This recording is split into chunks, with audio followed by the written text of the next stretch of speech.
The stator is lined with slots, each of which holds a copper coil.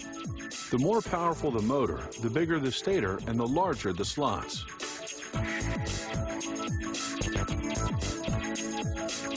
The first step is to line the slots with insulation. This insulation will keep the voltage confined to the coils.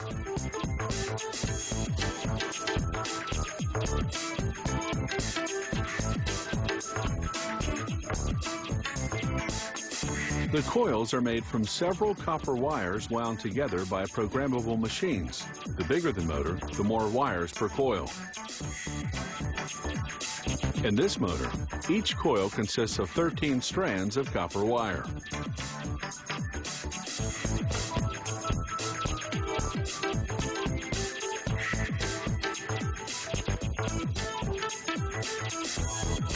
Now, workers tie the coils. This prevents the wires from unraveling while being inserted into the stator slots.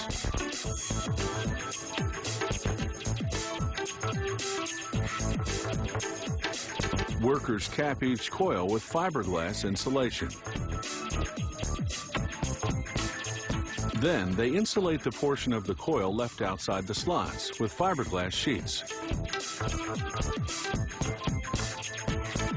Fiberglass wedges are inserted, locking the coils inside the slots. Once all the coils are inserted and insulated, workers begin preparing the connection. They slip an acrylic insulation sleeve over both ends of each coil.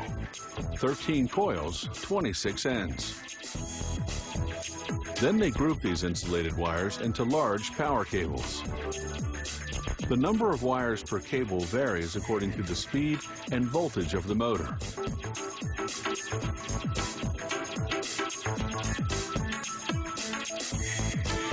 They solder the grouped wires together, then insulate the cables. They tuck some inside the stator and leave others accessible to be attached to a power source when the motor's installed. Now, using a cord made of heat and chemical-resistant polyester, they bind the coils tightly to ensure they won't move when the motor spins. This unit of bound coils is known as the stator coil. They now submerge the stator in a polyester-based varnish and vacuum it right through. This thorough penetration makes the stator coil moisture-resistant.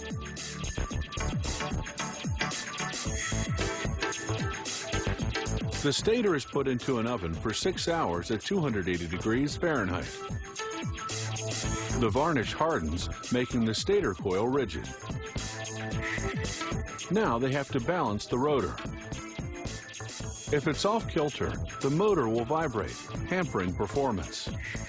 They balance it the same way a mechanic balances car tires, only with 100 times greater precision.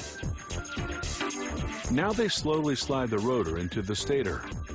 Careful not to damage the stator coil. The rotor will turn on steel bearings.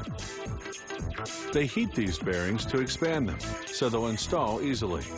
Then they blow on cold air to shrink them to a tight fit.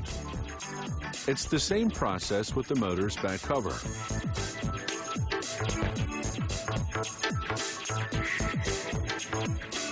Now, they heat the fan and install it over the back cover.